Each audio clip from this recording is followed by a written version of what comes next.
And now I'm with Jim Dilettoso, who brings yet another perspective, and that is electronics and computer imaging and his analysis of different photographs and materials and things like that involved with the UFO phenomena.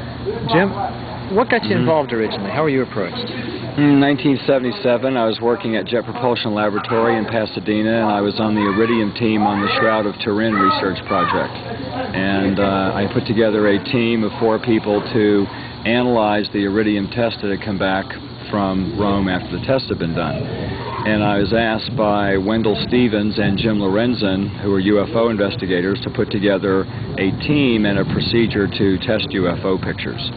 And then that led to metal samples and landing tracks and other sites, which we've done privately, secretly, some of it, over the last 15 years. What kinds of things have you found? Well, I'm a skeptic, you might say. I'm a cross between a skeptic and an optimist.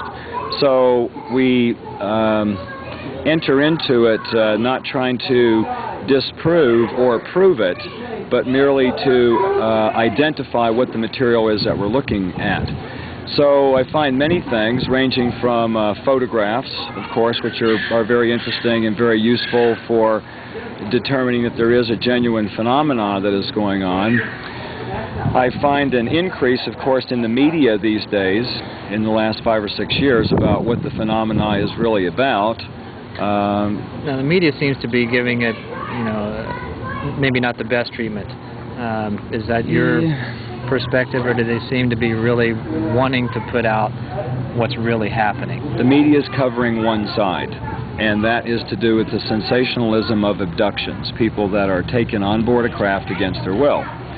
There's the other side, which are the contact cases, but it's like Billy Meyer. Like Billy Meyer and other people that willingly have contact with extraterrestrials, if that is indeed what they're seeing.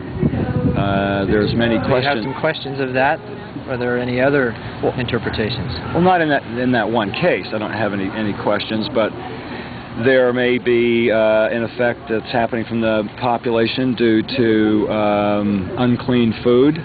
People don't eat fresh food anymore. We're in a 3rd generation now of processed food, and that's never really happened before. Even the fresh food has less than 10% of its nutritional value than it did in the 40s. Correct, and important minerals and vitamins that are required for stability of perception and brainwave thinking.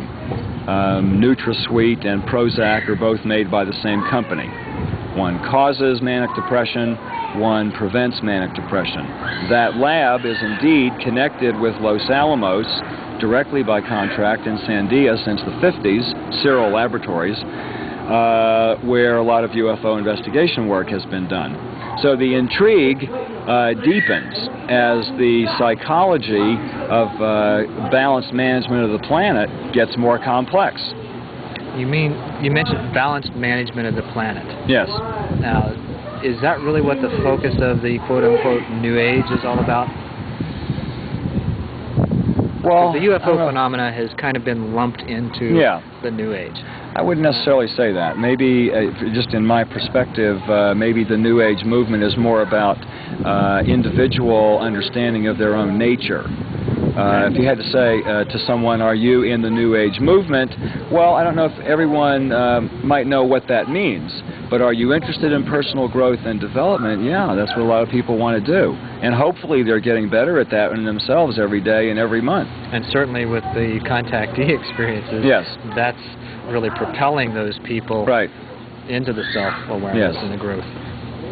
What kinds of things have you noticed in recent times with the regularity, the consistency, the amount of information that's coming forth, and the types of people involved with it? Well, we have 2 sources of information that actually are where I get information, and just because of the nature of how I first got involved, it was military personnel. There is an awakening, a further awakening that is happening in the government. And as people might hope that there would be quality people that are working in the government, there are indeed quality people that work at the post office, that work at the Navy, that work at NASA, that work at the Coast Guard, and other agencies where they have more direct contact with the information that becomes available concerning UFO sightings. And those people are indeed from the 60s and 70s, and they're now captains and majors and colonels and bright. So the flower children have grown up, eh? The flower children have budded. The garden has grown, yes. And the information that comes out of government sources is not always just about contacts and abductions and sightings. It's about what it means. It's about... And that is? Well, it's about what it means that it's supposed to mean. There aren't clear answers about it. What do you find that seems to be what it means? I'm sure that encompasses several parameters. The UFO phenomena is a mystery because the extraterrestrials want it to be a mystery.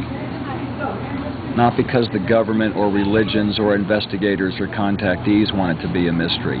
There's some relationship between the different groups of extraterrestrials and their relationships with each other that has kept it a mystery from us.